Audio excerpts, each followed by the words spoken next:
Today we play golf. Let me show you how we do it in the pros.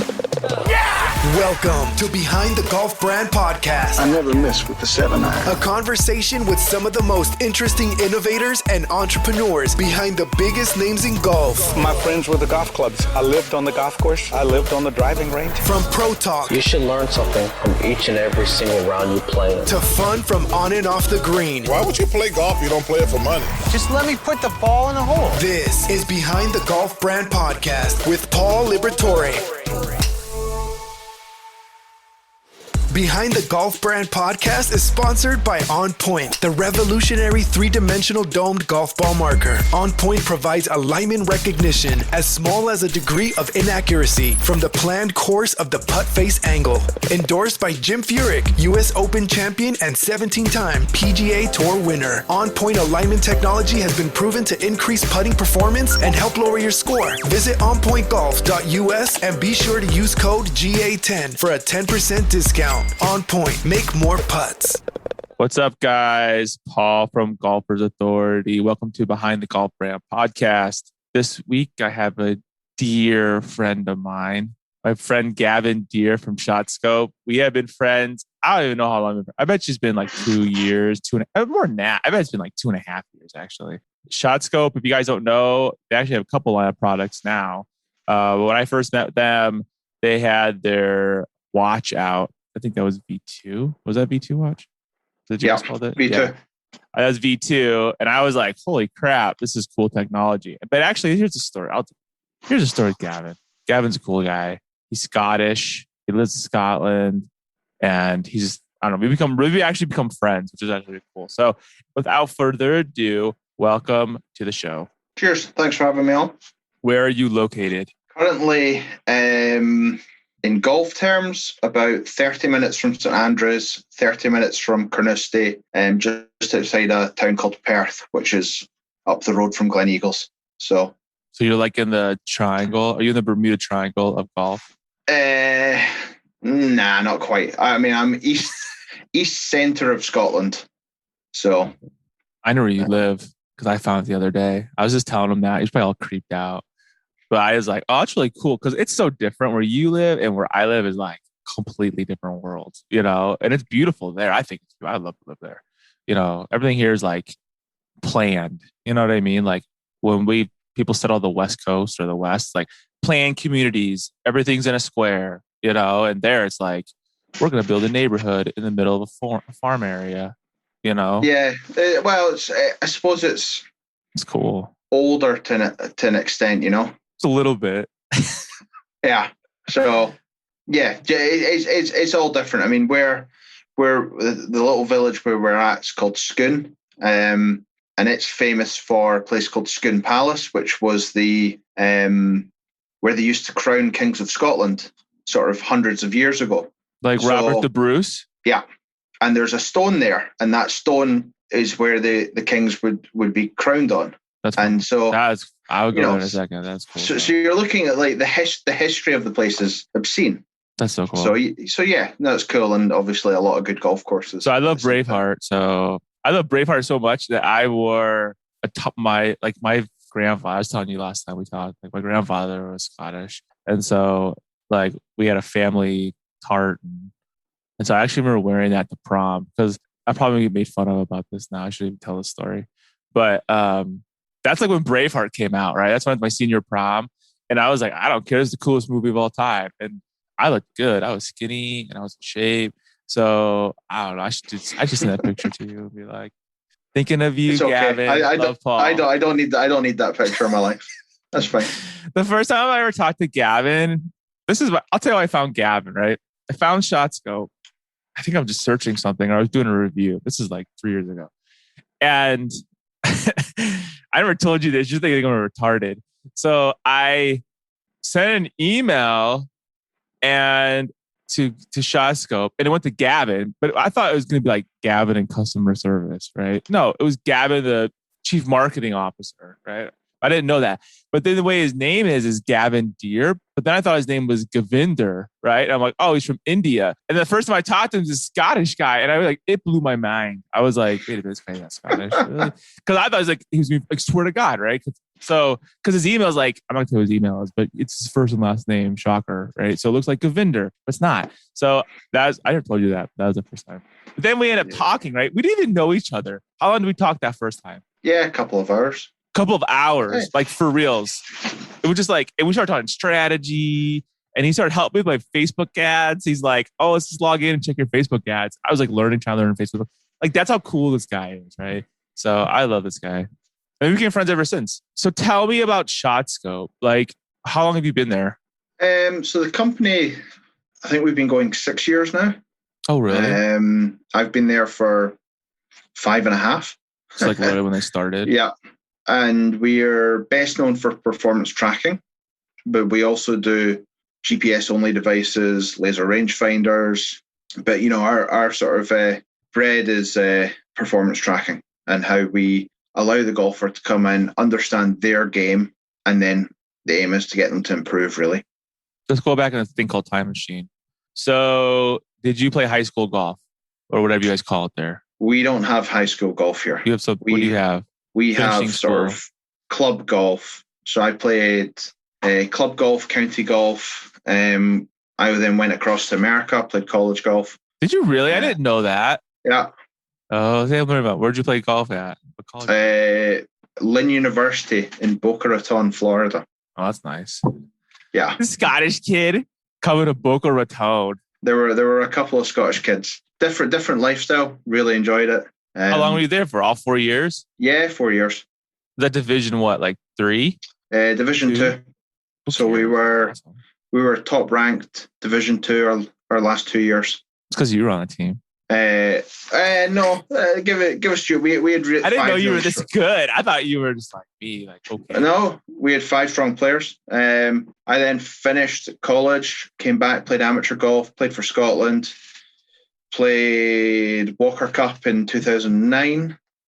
Merion won the World Amateur Championship, won the European Amateur Championship. Wow! Really? Yeah. This is like the most successful golfer I've had on the show. Have you not Googled this? No, man. You're my friend. I just took you as Gavin. I don't give a shit. Yeah. I just think it's cool as hell. But I think I have a podcast. I just want to know about my friend.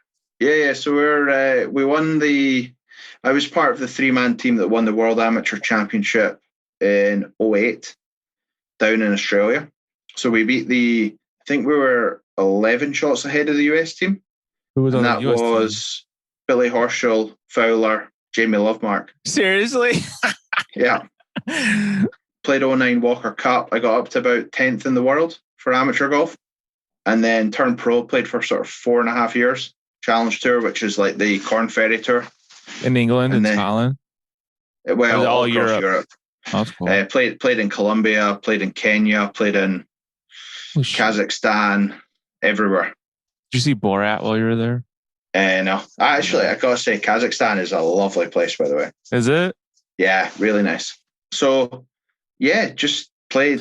My mind is so blown right now because I thought you were like, yeah, I went to college and I did marketing and then I played golf. Because most people say, oh, I played golf with my dad, and then I found I learned how to play and blah, blah, blah, blah, blah. No, dude, you're like, oh, I won this thing, I won that. I'm top in the world for this. I'm like, wait, what?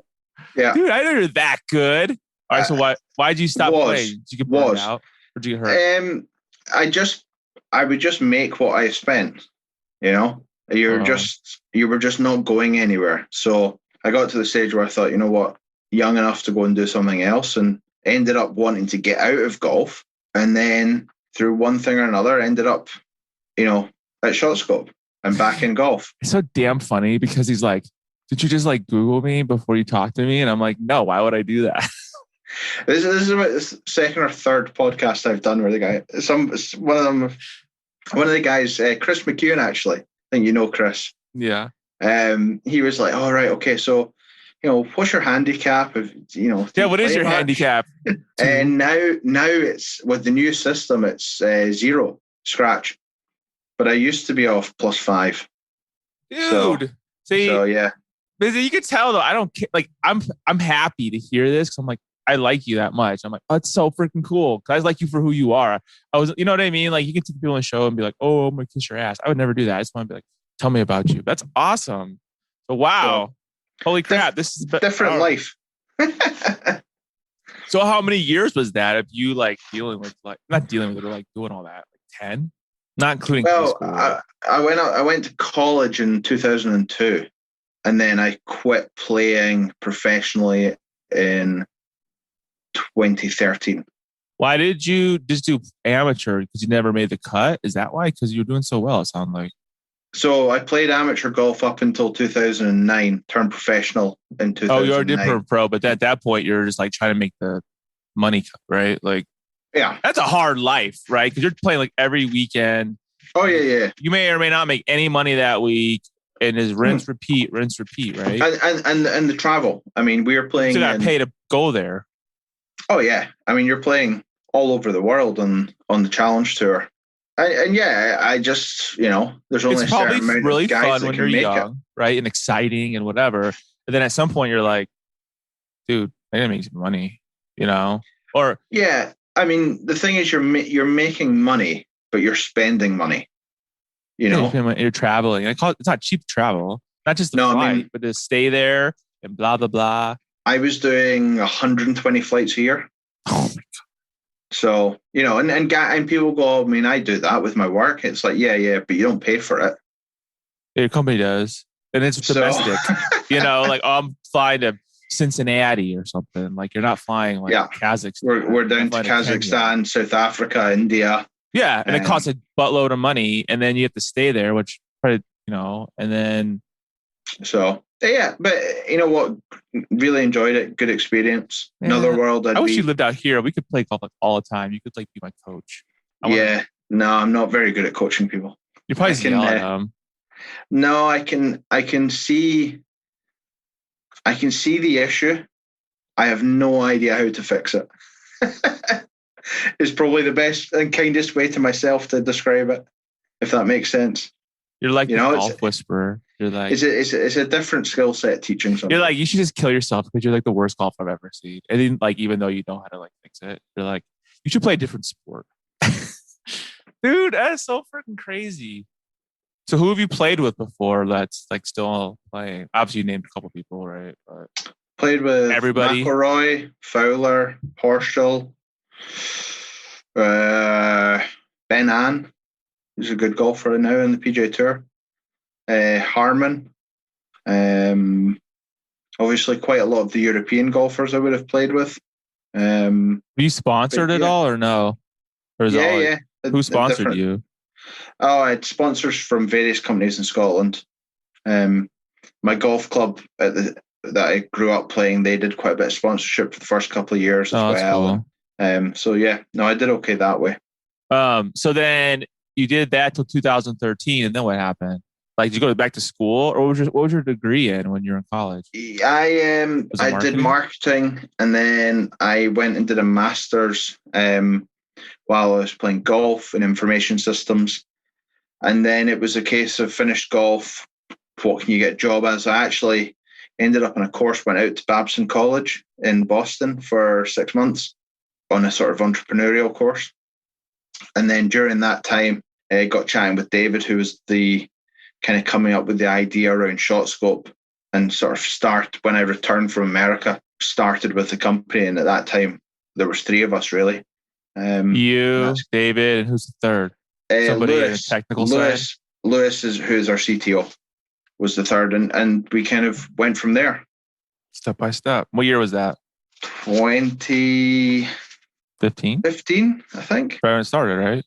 I don't know. They all merged. You were kind of like not floating around, but you were like going back to school and like doing some stuff for like a year and a half. And then how'd you meet the guys from like David and everybody? Just because you bought from Scotland or what?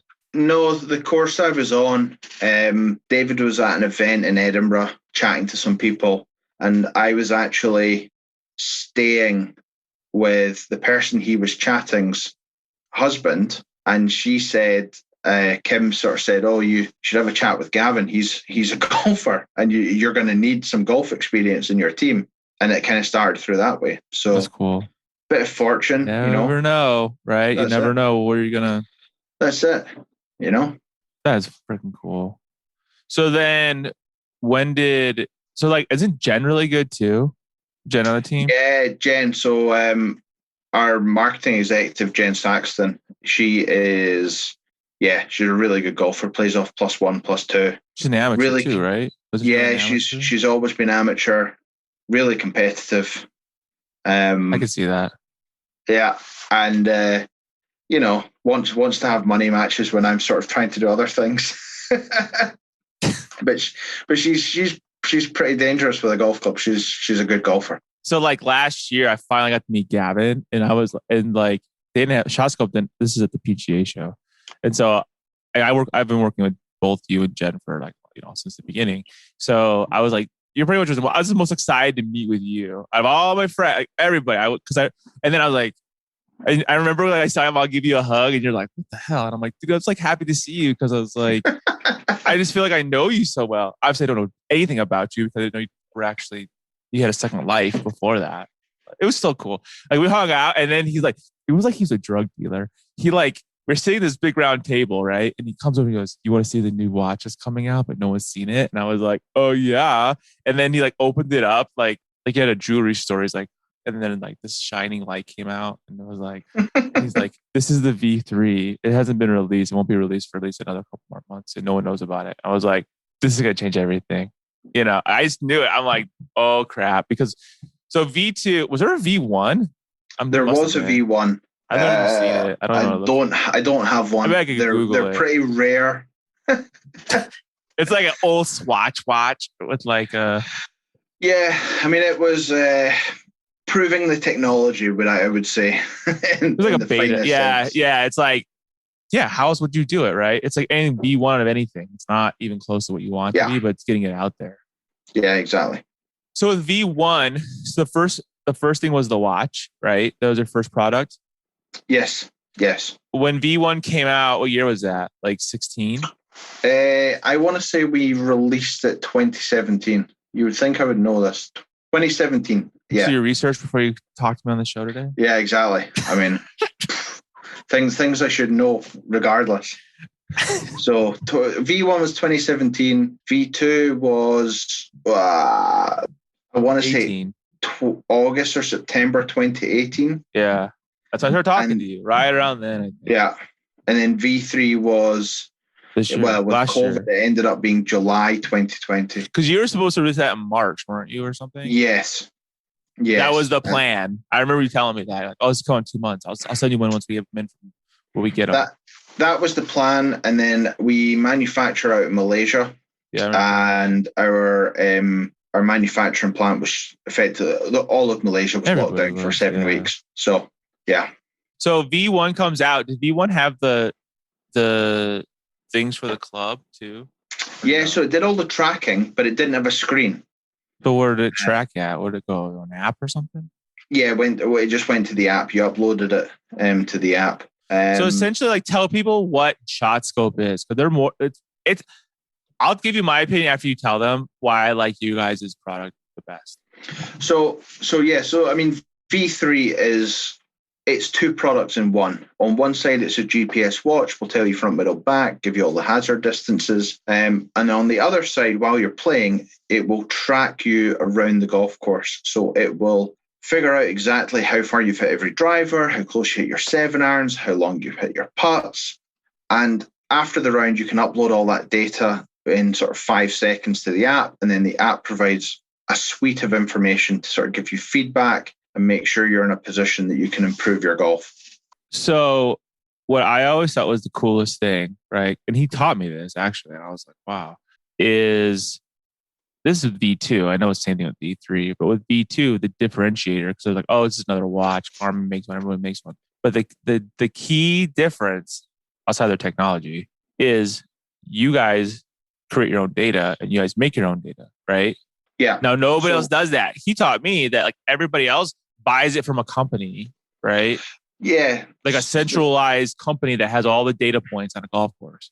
Yeah. So the course mapping. Yeah. So back in, it'll be 2016.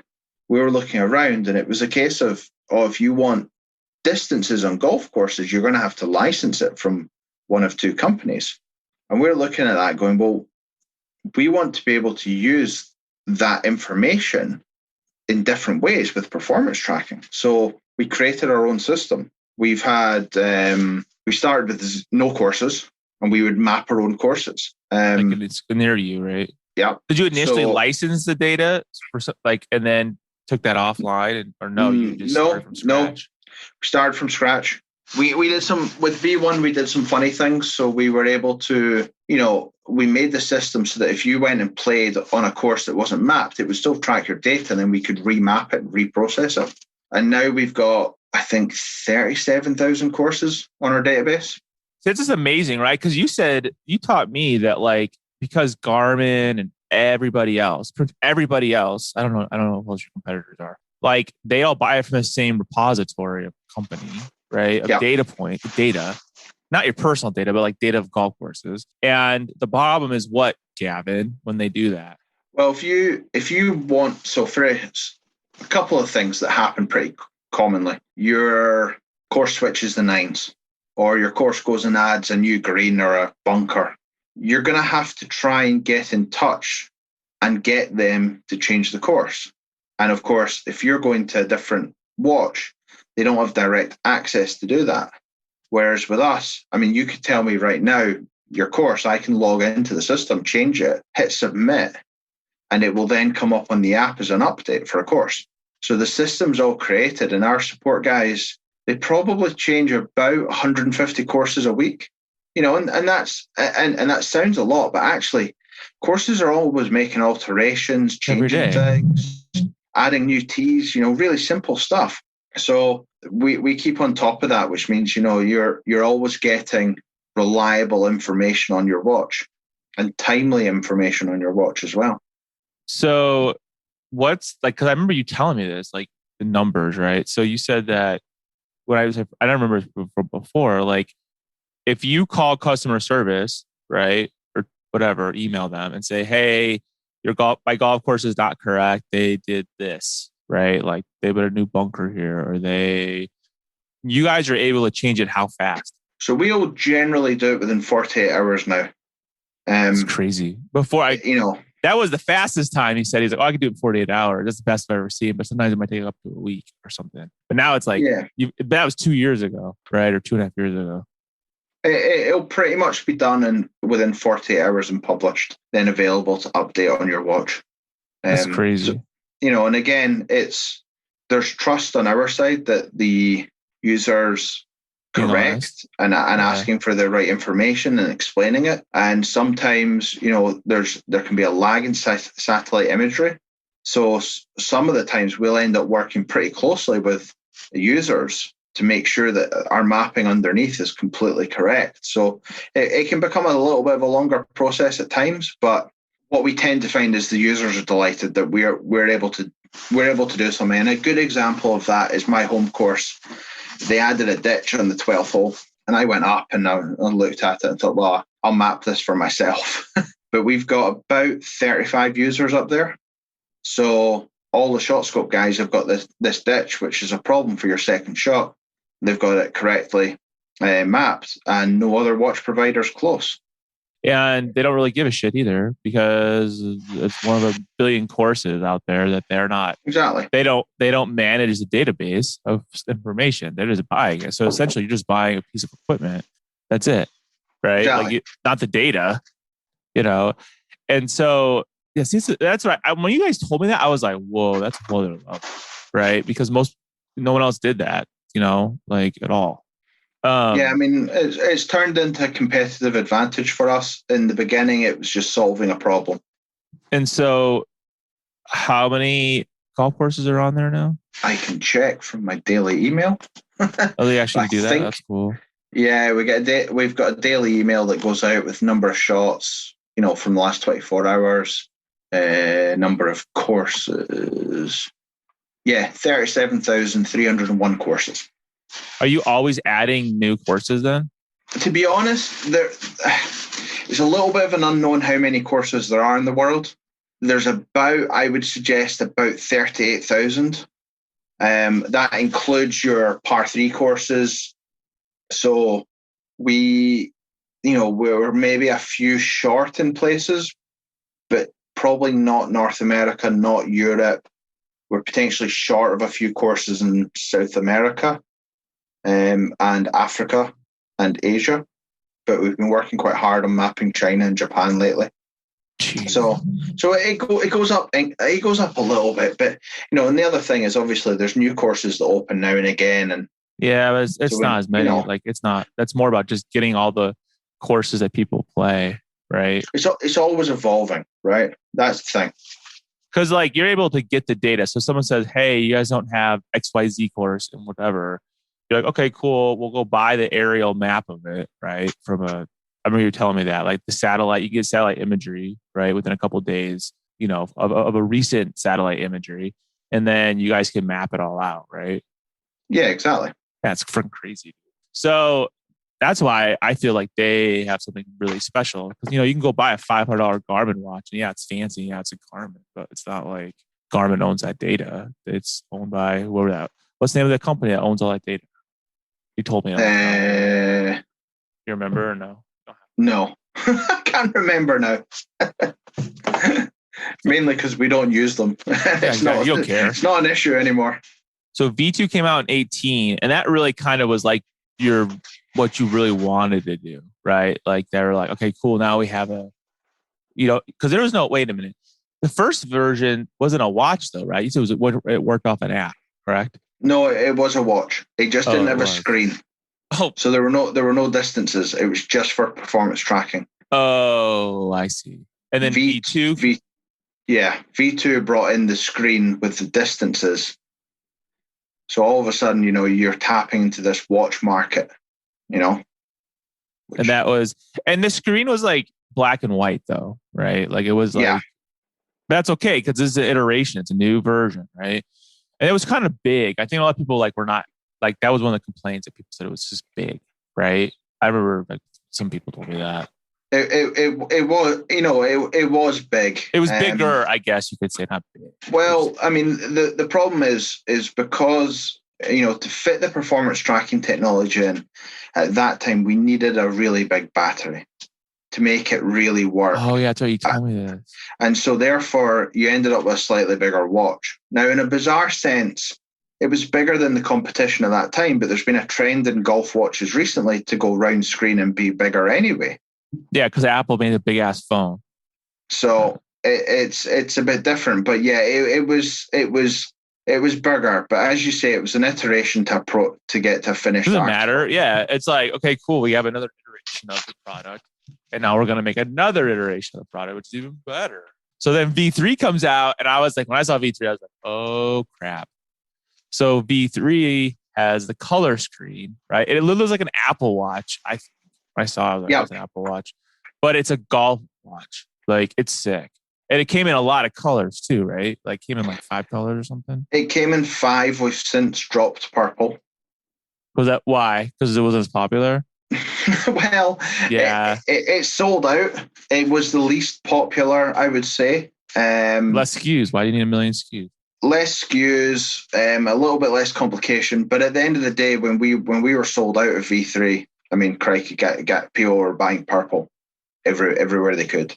Because you guys sold out fast. Yeah, so we launched it on the 6th of July. I knew we had stock problems about the morning of the 7th. We thought we had enough stock forecasting-wise for about 6 months. It lasted about 3 weeks. But obviously, one of the other issues was, with COVID, all of the supply chains were knackered. Yeah. So it was like, okay, what can we build in time for holiday season? We built units. By the time we started manufacturing, we sold them to retail everywhere. We were sold out on the website. Yeah, you only had so many on the website, right? And everything else is retail because you have all those agreements in place. And then that got us through this year, and then we've refined our manufacturing, so we're pretty good now, and that's allowed us to do some things that we wanted to do, like open up different fulfillment centers in Canada, Smart, Europe, just because we've got the stock to fill it. You guys were not expecting to sell out that fast, right? At all. Yeah, I mean 3 weeks. That's nuts, man. We didn't, and I mean, it's a good problem to have, but it's not once you have it, because you're like, how the hell are we gonna get more watches over here? Well, yeah, exactly, and it was tied obviously a bit in the UK where we weren't able to play golf up until the start of July, and all of a sudden everybody wanted to play golf. Courses were full everywhere, and it just went crazy. And I would have said if we had triple the amount of stock, we would have sold it. And we literally didn't market either. We did our press release stuff to say that we've launched the product, and that was it. So absolutely nuts. So then when did your rangefinder come out? So we launched the rangefinder in North America at the PGA show. So end of January this year. Oh, this year. I was like, yeah, we launched it in Europe in October for holiday season last year. And what happened? It's not quite, but nearly. What makes the rangefinder better than all the other rangefinders out there? Well, I think we took 18 months to develop our rangefinder, and when we started at that 18 months, we were looking at the market, and you're going, okay, it's pretty expensive. So we wanted to bring something out at the sort of $200 price point. Now, in that 18 months, there'd be quite a lot of cheap lasers that are now filling that price point, maybe $150 to $200. Yeah, there's a bunch lately. But we felt with our brand that $200 should be where we are at. We're really comfortable. The products, got all the features you would expect. And you're not a startup, and you're not just buying the cheap knockoff shitty one up from China that's like they only pay like $30 a unit for. You know what I mean? Like, exactly. Like there's like a million people that have that rangefinder, and that rangefinder sucks, just telling you guys. And like there's probably at least 5 brands that are like selling that rangefinder now, because it's just, who are they talking to? Somebody was like who was that? I think I was talking to Precision Pro, and I think like literally they're like the V1 of their rangefinder like 5 years ago is that rangefinder essentially. They're like, someone just knocked off our original version and then is reselling it. I was like, holy smoke. Yeah. I mean, we had to go and test it, make sure that it was where we want it to be. It's got a feature set that, rivals lasers that are double the price. And again, we've been pretty pleased with it, how it's gone. I think it's cool. 2 distinct colors, pretty nice shape. It's a nice product to hold. And and what it's done is it's just helped us expand our brand a little bit as well at the same time. Because there's distinct differences between the UK market and the US market. What's that? Yeah. So in the UK, if you were to take avid golfers, however you want to define that, I would say 60% are watch users, maybe 15% use lasers, and then the rest use a combination of apps and handhelds, but mostly handhelds. Whereas in the US market, it's almost flipped. So you'd have about probably 50-60% use lasers, maybe 20% use watches, and the rest use handhelds and apps. But the watches are growing the fastest. In the United States? Yeah. I think because nobody wants to carry anything. Well, it's really difficult to lose a watch when it's on your wrist. Yeah. And it's really, the biggest thing we hear against watches, I don't want to wear something on my wrist. Okay. You're like, well, V3 weighs 42 grams, which is nothing. It's pretty sleek. Yeah, it looks good. It's I wear this all the tied. time. Yeah. It's tied. It doesn't flap about like a watch would. It's small. So once golfers wear a watch or see somebody wearing a watch and they see that they can get instant access to distances on their wrist without having to look through a scope, you're like, oh, I look at my watch and be like, okay, I'm so many yards out. Yeah. Right. And then there's a map there. You're like, okay, I see what's going on. You know? Using a laser is a skill. Yeah, because you always miss the target. That thing never works, man. Like it's close. You're like, okay, I guess it's like 100 X yards. It's not the simplest thing to use. Your arms all shaking and everything. And we sell them, and ours is very good. But you still, it's a skill. Okay, it's and part of the reasons it's skill because you see people lasering from 320 yards, and you're like, look, where are you going to hit that distance? So, I mean, the way I now work my golf, I wear the watch. I enjoy the watch, and anything within about 150 yards or a par 3, I'll laser it. So, do you feel like that's that in the United States now is starting to take shape?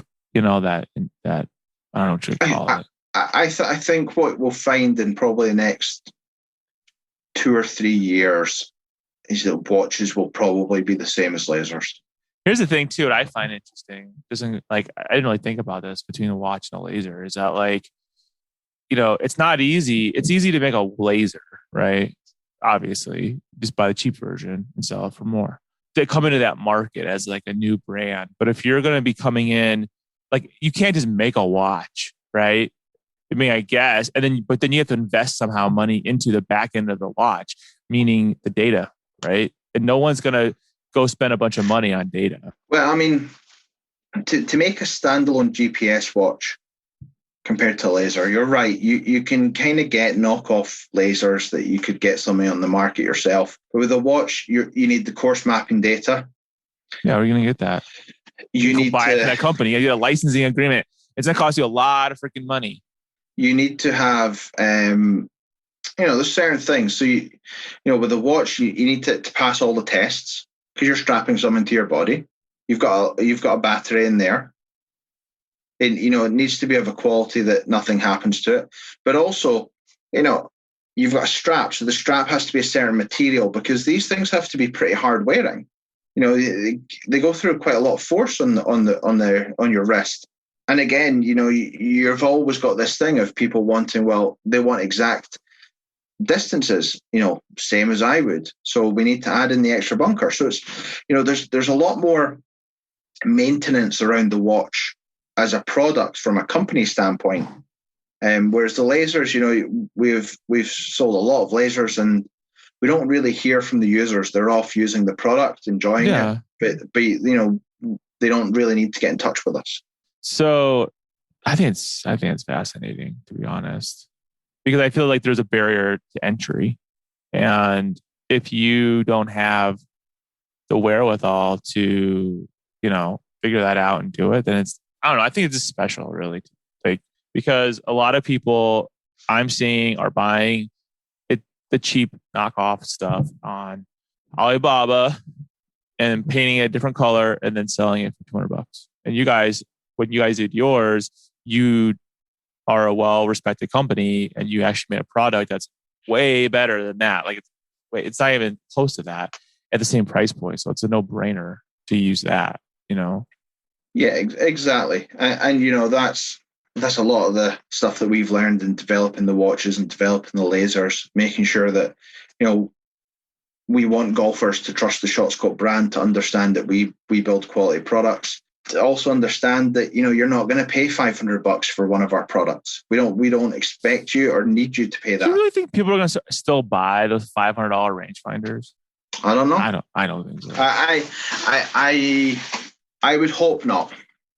But I would also hope they don't buy the $100 ones that don't work.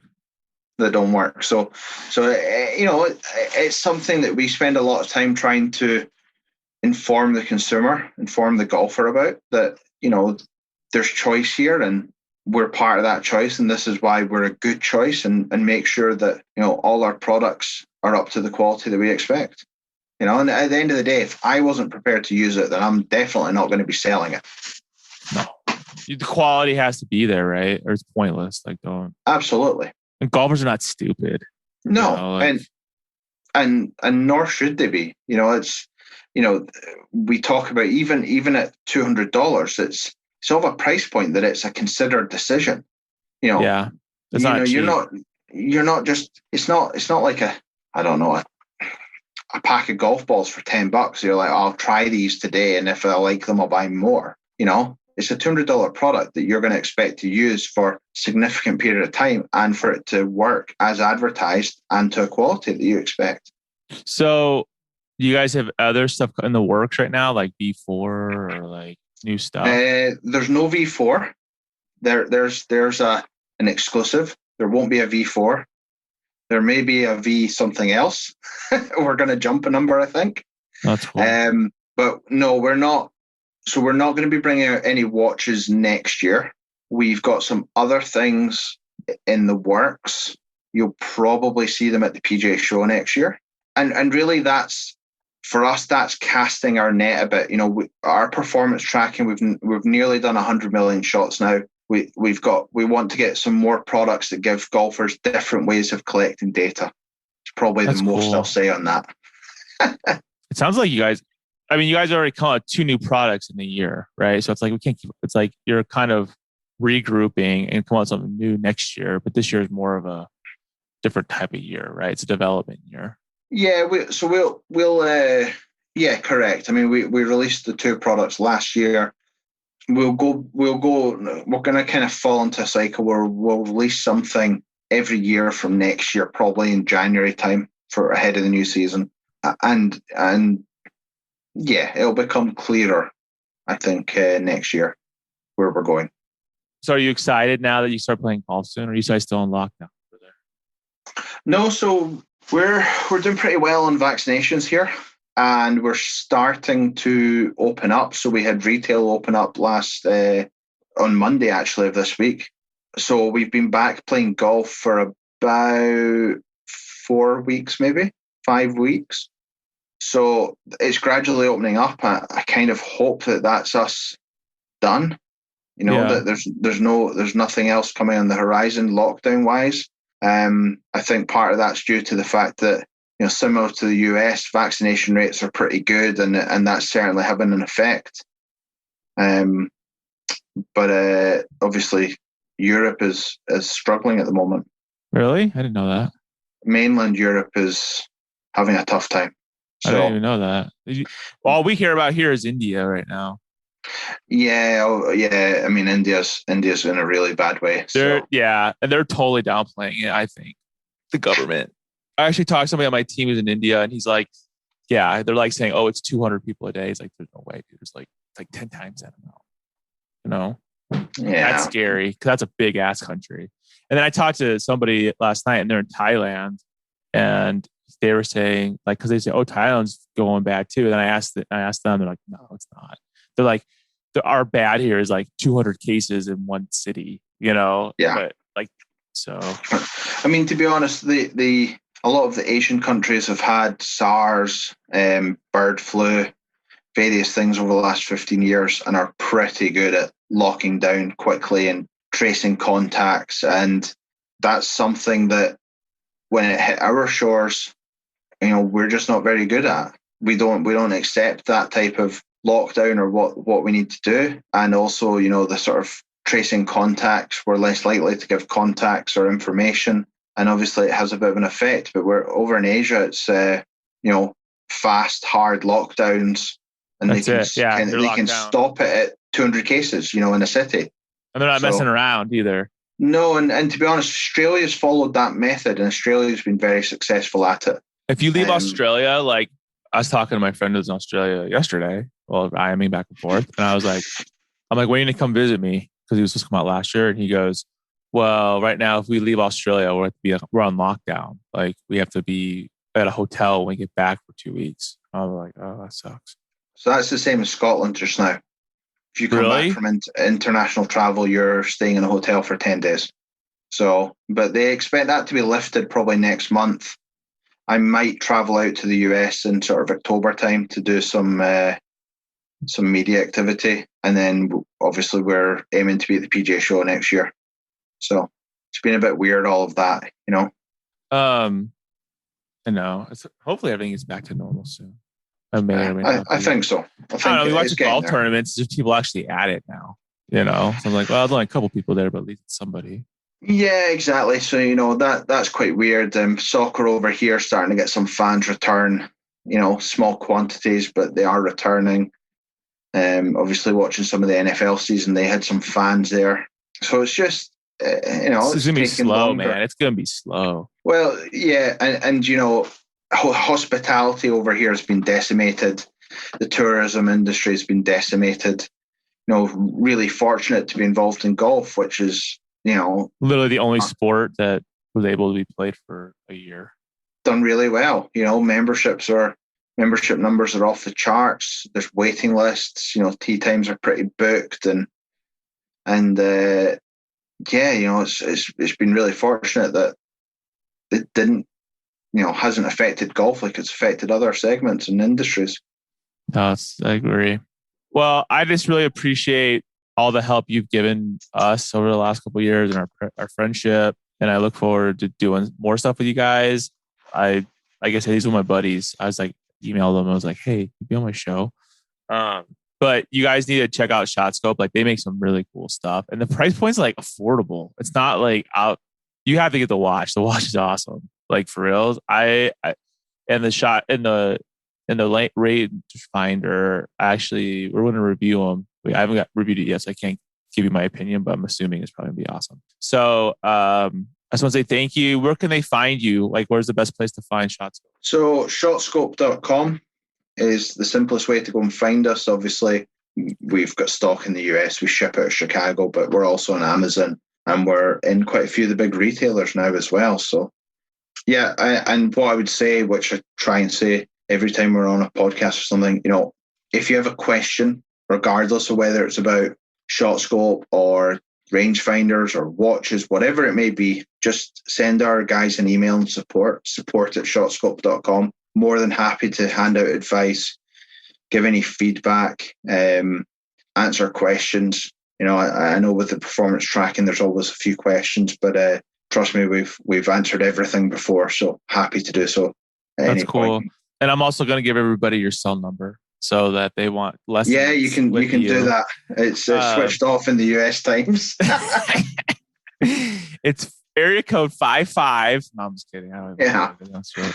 But cool. Thanks for having me on. And we'll get Jen on at some point. That'll be that. Oh, that'd be hilarious. It'd be like a three-way call. That's her worst nightmare, really? Yeah, I think so. So I should clown her. I should like email her and CC you and be like, so Gavin says you want to be on my podcast, so let's set this up, and then like have her freak. Yeah, do that. That's worth a joke. That's her. It's a worst nightmare. Well, she is on the website, so I mean, I'd say like she's a movie star on ShotScope's website. Yeah, and you know, we'll get her on and we'll talk a little bit about data and things and how golfers can. Data is key, man. You want to know the truth about something? Look at the data. That's that's it. You know, jumbo. We've got it all in front of us, so we'll get Jen on to talk through some of the data. That's her. Oh, that'd be cool. Her area. Like what we should do is like have the ShotScope watch up and then show people like what does this data actually means, and you know, like kind of that kind of thing. Because I mean, on one of my screens, I've got it up in front of me, so I can tell you our 10 handicappers hit 49% of fairways, missed 27 left, 24% right. You know, she can come on and tell you everything you want to know about data. Give everybody, I mean, even if you get some questions as well, she can answer. It also shows you, like, even though you're like, it shows you what you need to accomplish to be that kind of player, right? Like, how do I become how do I do this? You know, how do I become an X handicap? Well, the people that are X handicap do this. So this is what you should probably work on, are these areas of your game. Well, there's a couple of things. I mean, to give you an idea of what I'm saying, you know, okay, I play off scratch. So what do you think average proximity to the hole is for a scratch amateur golfer from 75 to 125 yards? In the hole. So proximity? Huh? What proximity in feet? 5 feet. It's 39. Really? I did not think that far away. So sometimes you can use data to go, I feel like I've hit a bad shot there. Actually, I've not hit a bad shot. Set expectations. Like real expectations. Yeah, understand where misses are going to go. And obviously this is generalized across all of our database, but it's still very good insights. And then golfers can come on track themselves and then compare themselves against their peers to understand where they need to improve to really lower their scores. That's crazy. That's really cool. But we'll set Jen up to come on and do this. Let's do it. You, me, and Jen. So. That'd be fun. I think it'd be fun. We should definitely I did that with Rapsodo, and I had Art on the show, and Art pulled up his Rapsodo. We put it on the screen, and we went through every single screen on the Rapsodo. But he was showing video with him using it at his house, in his basement, at the golf course. He explained, and that's probably one of my best videos on YouTube. I get so many views on that thing because it's just it's just raw, right? It's dude, there's no smoke and mirrors here. Here's we're normal people, and here's the data, right? We can do really that with my data. I got no issues. Yeah, it's cool. Well, awesome. Well, thanks for being on the show. I know you're busy and you have another podcast tonight because they're 8 hours ahead of me.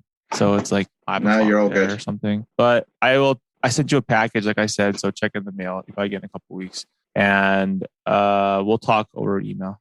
Sounds good. Okay. All right, my Cheers, friend. Paul. You take care. Cheers. Bye.